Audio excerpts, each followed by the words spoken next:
But Faye has also been one of the National Mental Health Commission leaders, as well as the Director of Consumer Care and Community Affairs with the Illawarra South East Sydney Mental Health Service. Started as a mental health volunteer and now has a permanent job in working in mental health as a result. Been on TV, Q&A, Faye Jackson.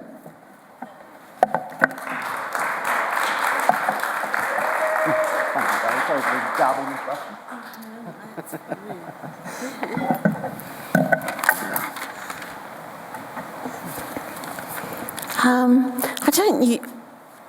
I don't usually like standing behind a podium. I usually like to stand out there walking around, but I'm shaking quite a lot today, so I think it's best if I probably do prop up in case you see me collapse. So, yeah. So I want to acknowledge, it's streaming, is it? Is that correct? It's live streaming? So I want to acknowledge the traditional custodians of all of the land across Australia that we may be joining together from today. And I hope that the well-being of all Aboriginal, Torres Strait Islander and other First Nations people is a whole lot better in the future than what it has been in the past. And I also acknowledge and hope those things too for people with lived experience of mental health issues and also for carers. And I want to acknowledge everyone in the room today who has lived experience. There are some of my most loved and cherished warriors in the room with me today, and it's a great honour to be amongst them, and they give me strength to go on at times when I think I just can't keep going. And I also really want to acknowledge and thank those of you who don't have lived experience, but who are our allies in trying to help us get better mental and physical health. So I really appreciate what you're doing. 20 years ago, when I started yelling about this from the rooftops, I really hoped stupidly that we would be at this point 15 years ago. But at least we're here today, and I'm so grateful to those of you for taking up that mantle and starting to listen. I've changed what I was going to say today, and so please God, I hope what I'm about to say is the right thing. I'd like to see, I'm about to tell you some really personal stuff. I am going to use my personal lived experience today purposefully, which is what peer workers do. And I'm going to ask you to be personal with me, just for a moment. Everyone who's 57 and above, would you please stand up? Please do it.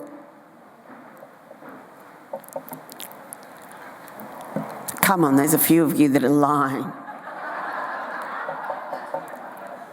Well, that's funny, isn't it? My brothers and sisters and transgender and intersex and non-binary family members know that that's the age that most of us die at. So those of you who stood, I'm sorry for my family, but those of you who stood, if you are people with diagnosis like schizophrenia and bipolar and things like that, you probably have not got much time left. For those of you who are 50, please stand up. 50 and above. Well, no, those of you that are already dead don't need to stand up now. Well, you've only got a few years left. What are you going to do with it? Thank you. For those of you who are 20, for those of you who are 30, can you and above, can you stand up? Not the ones that have already. For as long as you've lived now, you're not going to live that long again. So what are you going to do with your life? It probably feels like it's gone pretty quickly. Once you get past the teenage years, it starts to go really quickly, doesn't it? Well, that's how long you've got left. If you're a person with lived experience, thank you, you can sit down. Our average life expectancy is 57 years of age. There are people do quote different figures on that, but I figure if the New South Wales government quotes that difference, I can accept that one. One of the things I accept from the New South Wales government. So do you plan on being old? I don't. My husband and I don't. It's highly unlikely that I'll make it. I want to start with some quotes from Voltaire. It is not sufficient to see and to know the beauty of a work. Oh, it's down here. We must feel and be affected by it. So for all that you've learnt in the last 2 days, and I've learnt some amazing things, please do not just go away with these ideas or this new knowledge and not enact something real with it, not enact something that will actually make a difference. I'm so sorry to say this, but this isn't about your ego or even about your research or about your clinical work. This is about making a difference, a positive difference. And I saw I didn't use it, but he has another saying that says, better is the enemy of good. So please don't do better services. Don't strive for better services. Strive for freaking excellent services and deliver them. Deliver them. I'm sorry if I swear, I'm too old to not now. Every man, I've put person in there. I apologise for people who are offended by binary language, and I do mean that sincerely, is guilty of all the good they did not do. What good have you not done? Please do it. I know that you don't have time. I know. When I was working in the public system, I was the director of consumer care and community affairs. But the nurses used to complain to me a lot. But I also did some research on that. 24% of my time was spent in supporting nurses with lived experience who felt that they couldn't come out about it. You can't hide that sort of thing and for it to not negatively impact your health or not be able to give us all that you have to give us. But they used to complain to me about not having enough time. And one Monday morning, I got one foot in the door. The other foot literally was not in the door yet, and I hadn't closed the door. And a nurse met me at the door complaining about not having enough time at 7:30 in the morning on Monday. And I said, yeah, and I complained back. And mid-sentence, I thought, oh my God, how much time do I lose listening to people complain about not having enough time and me responding? So over that week, and the conversations were probably shortened because I was very concerned about how much time it was taking, I added it up and I lost 7.5 hours in that week.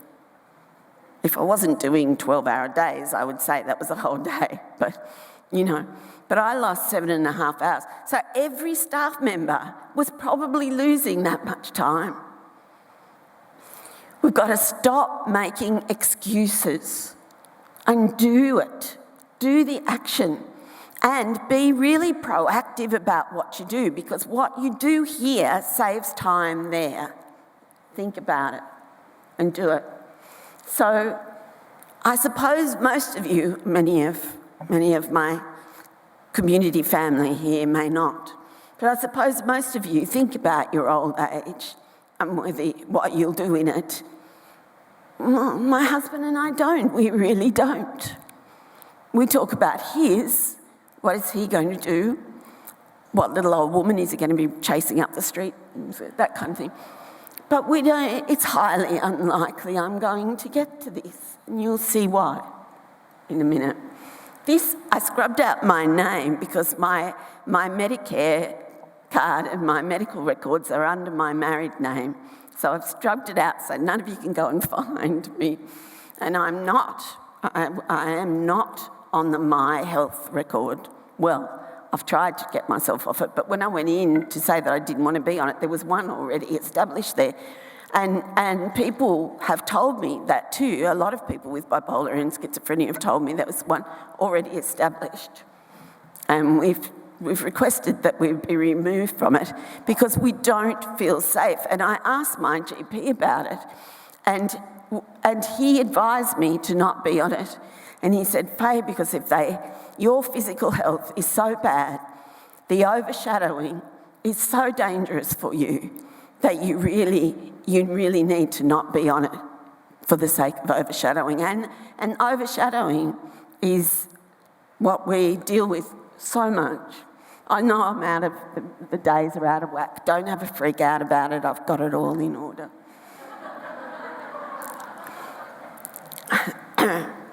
So this was one of the slides that Kerry, is it? Are you here? Anyway. Showed today, and you know there's so much money and time going into suicide prevention, and sure, absolutely, suicide is something that we need to work so hard on stopping, but I have this terrible, terrible fear that what we're doing about it is all the wrong stuff. Can't we just get people jobs with meaning and purpose so that they feel worthwhile and connected and belonging, so that that's what they stay? I stay because of my work, because of meaning and purpose in my life. That's why I stay. And I'll bet your ass that's why I'm still alive too, because my physical health is trying to put me in the grave.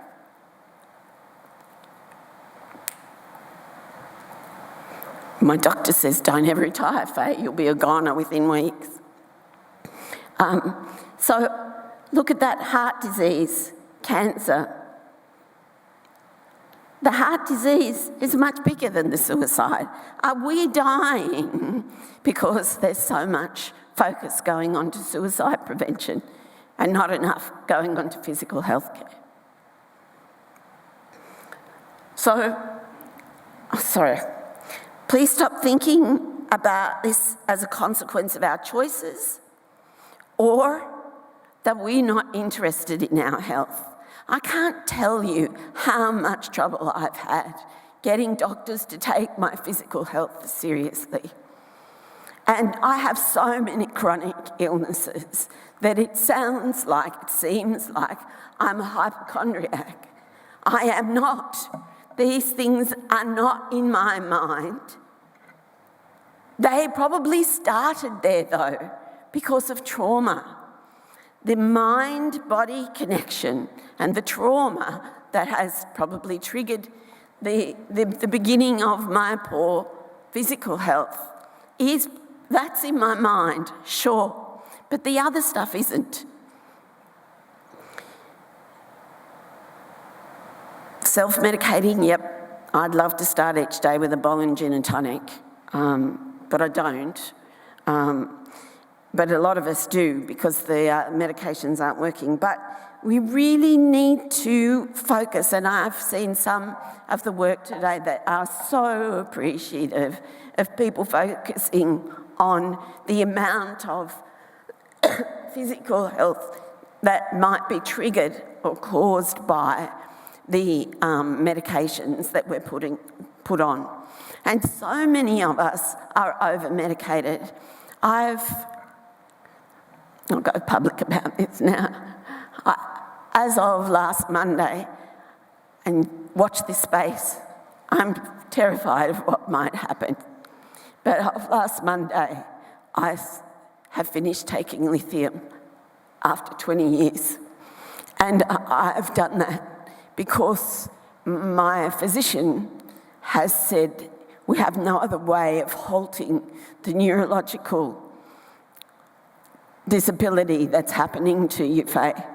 That's the only thing we can try. We don't think that stopping the lithium is going to turn back the hands of time and stop me shaking and help my voice to last and help me keep swallowing or stop poking myself in the eye with a fork. But we're hoping that it might halt it from getting worse. My voice doesn't always sound like this. I had pneumonia over the weekend and I've come out of a sick bed to come today. Thanks, darling.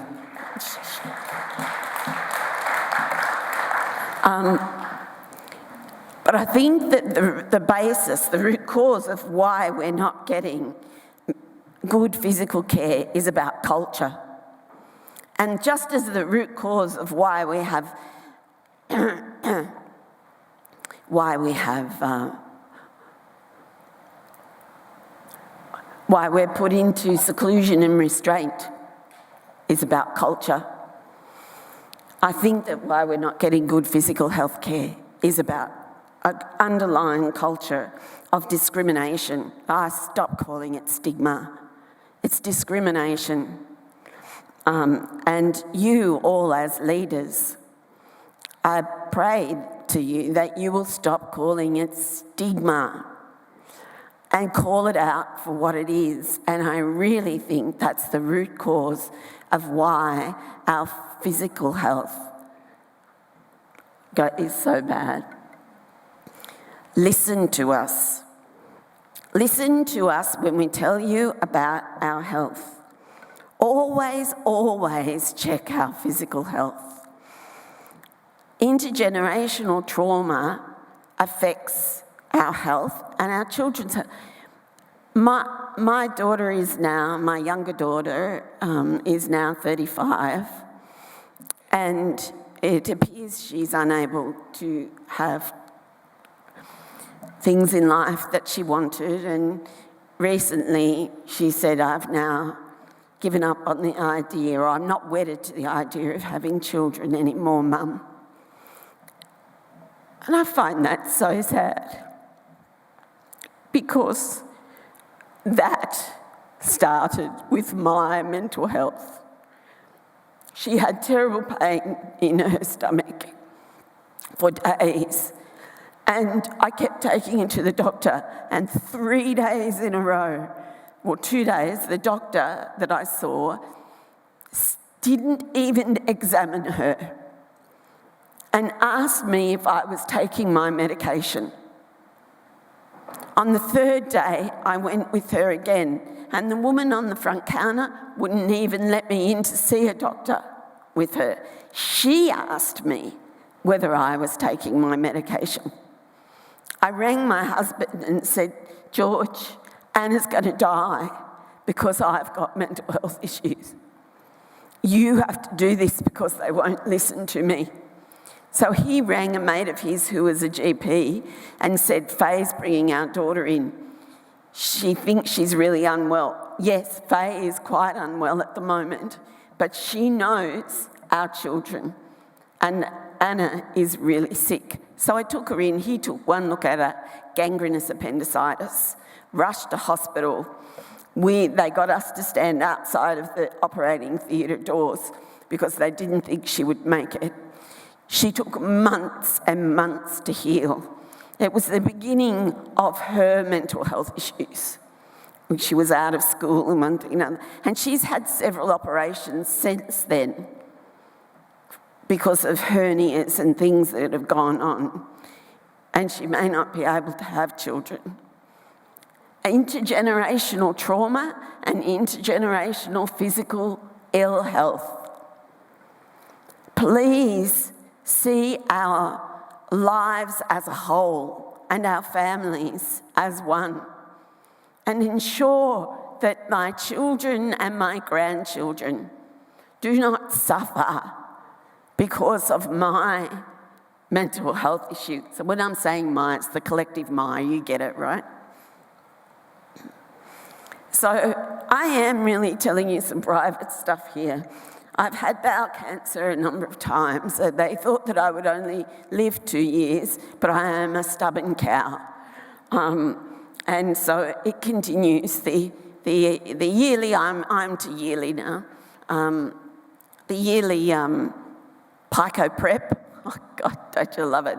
Those of you under 50 don't have a clue what I'm talking about. But it cleans you out very quickly.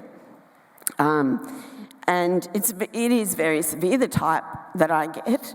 And if I don't keep an eye on it, I did get to a point where I was 3 years between, but I'd had this is important for you, I had the look-up, and 3 months afterwards, I felt that it was back again. And I went back to the doctors and I said, it's back. And he said, no, we looked 3 months ago. And I said, it's back, I'm telling you, it's back. And no. And I said, I know these symptoms, it's back. And it took me 18 months. He kept saying, it's in your head, it's in your head. It took me 18 months to get them to go back in. 18 months. No wonder we die from these things more than other people. What person without mental health issue would it take 18 months to get back in to have another colonoscopy? Discrimination. The neurological disorder has been caused by lithium, they think. When I went on to psych meds, 22 kilos in 2 months, I still tried to do the same exercise and everything. It isn't about much change in diet. It wasn't about drinking and eating too much. It was about nothing else but the medication. That is what's caused it. My thyroid was disrupted, of course, because taking lithium, and so are my kidneys and liver. And I ended up, which may have nothing to do with it, I don't know, but I ended up with thyroid cancer and it's gone. My cervix is sewn and my uterus is gone from cancer. Almost lost my nose recently. That'll be a pretty sight. So I've been riddled with cancer. Like, I can show you the scars that meant that it's not in my head. And I have all these other physical health issues, which sound like when I ever have to go to a new doctor, it's all in my head. And I recently went to a gastroenterologist who was taking a new one, who was taking my notes. And when he asked me the medication, and I left lithium to last because I knew what would happen, taking down lithium, he sat back in his chair, he got his 2 thumbs and he pushed his keyboard away from him and just folded his arms and said, so you don't work? And I said, yeah, I do. At that time, I was still a Deputy Commissioner. And I said, yeah, I have a full-time role and a part-time role as a Deputy Commissioner, and I'm General Manager of Inclusion. And he wrote down, I could see the screen, he wrote down delusional. And he did not do anything to check oh no, it was bloody hilarious, except that I smacked him. No, I didn't, I wanted to. No, because you've experienced this kind of thing yourself. I know, it's all right. We've got to laugh. There's so much to cry about. Let's laugh when we can. And he just had no consideration whatsoever for the reality of the situation. Beware. You can hear what's happening to us. Put yourselves in that position. Research has shown that nurses are no safer being in the fish bowls. Research shows that. And if you're a union rep here today, please read up on this. Because the nurses are safer without the fish bowls. Tear down the bloody fish bowls so that you can sit out there and hear what we're saying. That's where you'll learn, not in the fish bowls. That's not where you'll find out what's going on. Get real. Stop designing services in what you think and find out what is real. Safety for all. Physical health for all. Go into the wards and look at how many nurses are this size with diabetes and one thing and another. We've got to stop the trauma for everyone so that our physical health is better. Believe us. I remember when I was on the psych ward, in the acute, there was only one ward back then that was a lock-up ward in the service I was working in, and in the acute lock-up ward, and I went in to see this lady. One of the nurses came to see me to ask me to come and see her.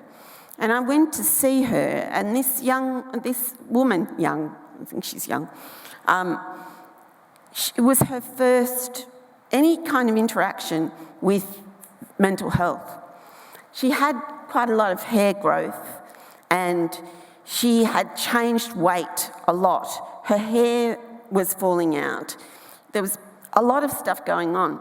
But they've put it all down to her head, even though there was all this physical stuff. And no one had thought to do any testing on her thyroid or her hormones. For God's sake. I've probably said,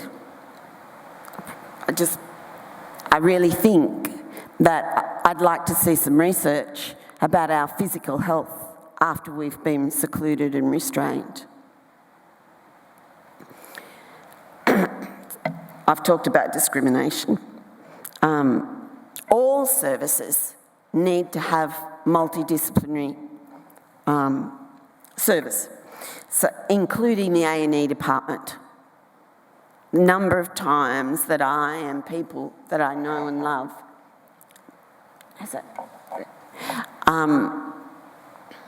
have been to A&E and have just been told, we only want to talk to people that are really sick or have real illness, and our mental health is overshadowed by that. Sorry, I thought it was 35 minutes, so which took me to 3.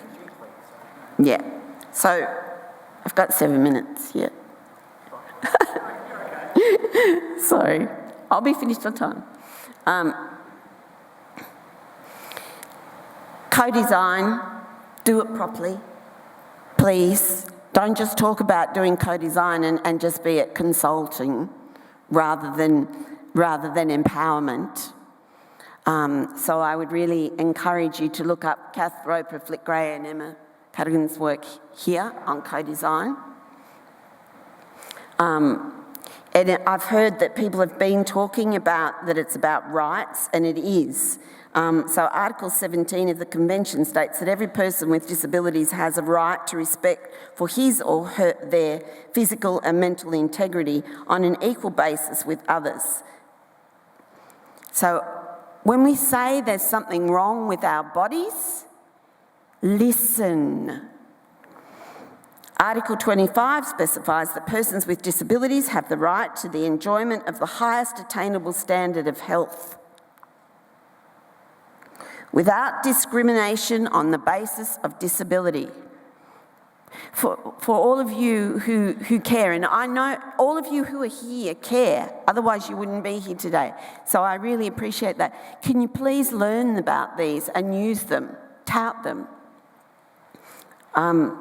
Some human rights are absolute. There is never any justification for violating them. These rights prohibit officials and others from committing genocide, slavery, summary executions, torture and racial discrimination. Also absolute are the personal freedoms of thought, conscience, religion and belief.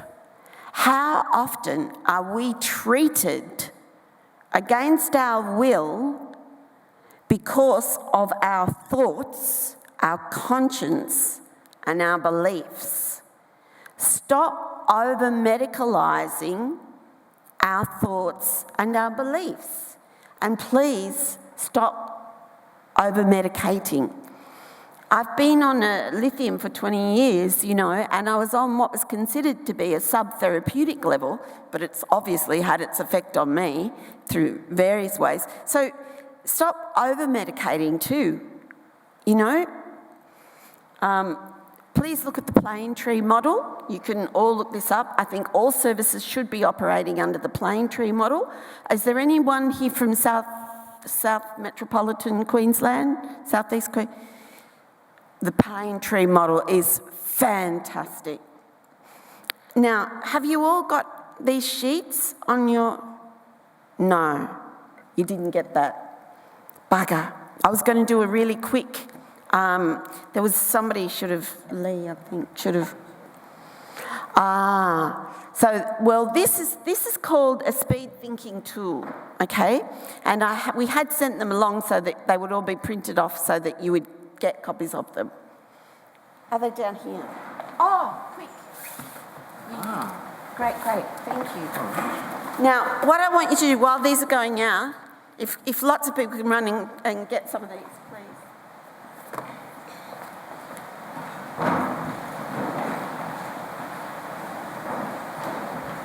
So, I promised you a very quick workshop, so in 5 minutes you're going to do this workshop, okay? So what it is that going from number one circle, the 2 lines beside number 1, and then going around number 1, number 2, number 3, number 4. See those circles and the 2 lines coinciding? I want you to write, and I'm going to clock you doing it. I want you to write all the problems about getting physical health care, all right? So 2 to each bubble. Write them around, and I'm going to clock you. Has everybody got sheets? Who needs sheets? Everybody got them? Okay, you ready? You've got 90 seconds. That's all you've got to fill these lines. Do you all understand? So for each circle, there are 2 lines. On each line, write a problem about getting good physical health care for people with mental health issues. Just fill it up as much as you can. And this is as much about stream of consciousness thinking, all right? So that's all right, just write down the problems. So the problems are on the lines. The solutions we're going to do in the circles, okay? Go, 90 seconds.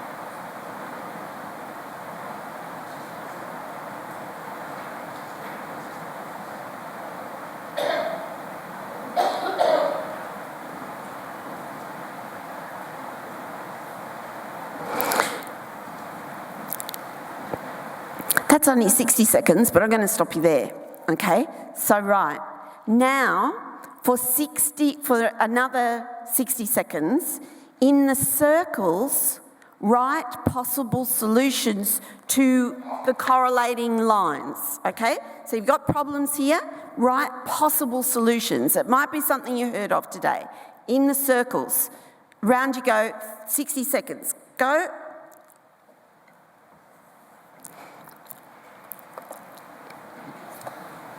Last session of the day, you're pushing our audience hard. Because they're not walking out here empty-handed. It's Russell's fault. This is implementation science done hard.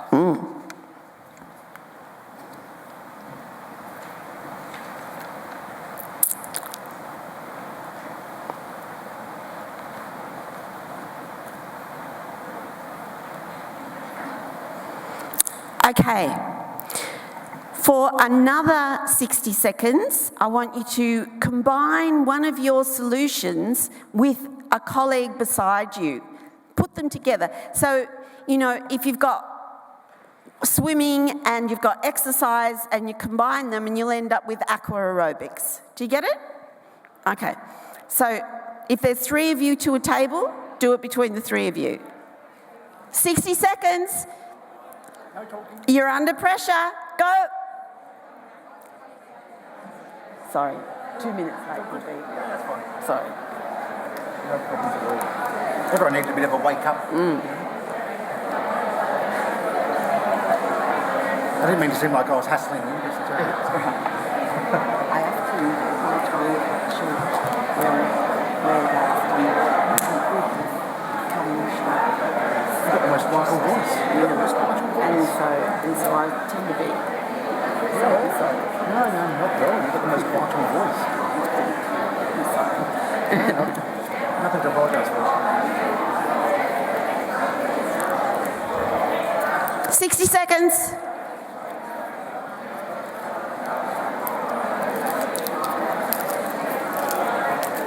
Don't talk about everything else. You're going to walk out of here with a solution today. 45 seconds. Oh, I shouldn't put that in my mouth now.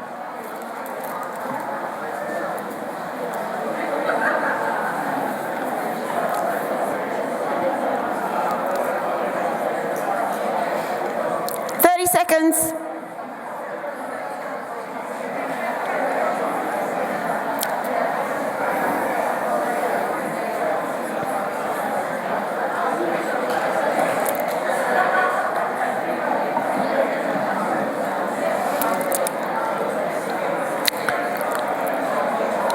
Okay.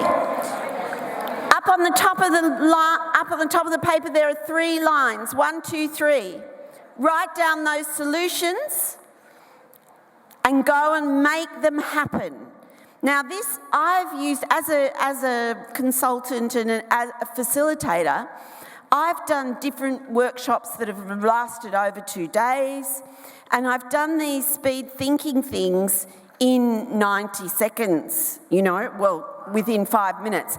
And I have found that I often end up with more outcomes from this than 2 days.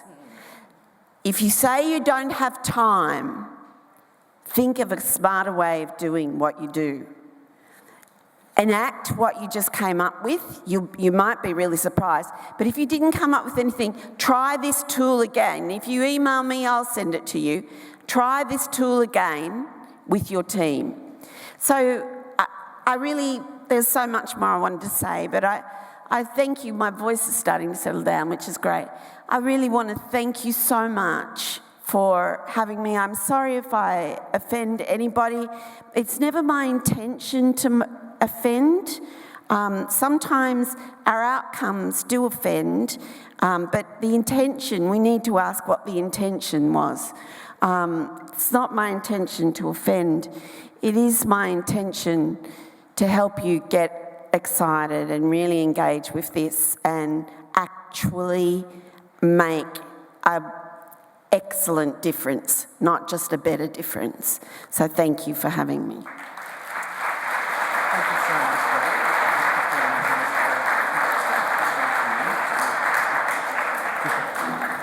Thank you very, very much, Faye Jackson. I think it's extraordinary to be able to hear from someone who's been working tirelessly in the industry. I actually didn't realise that the last 2 days we've been meeting in the Faye Jackson Hall. And it's because of Faye's amazing hard work and advocacy, as well as her work in the New South Wales mental health system, that this hall was named after her.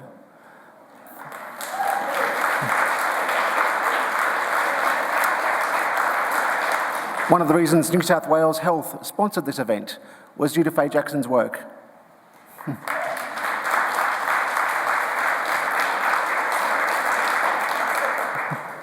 Thank you all for coming once again. Try and enact some of these changes, the speed changes you've come up with. And we hope to hear all about it on our Equally Well website or the Twitter feed. Go forth, catch planes, travel home safely, and have a good weekend.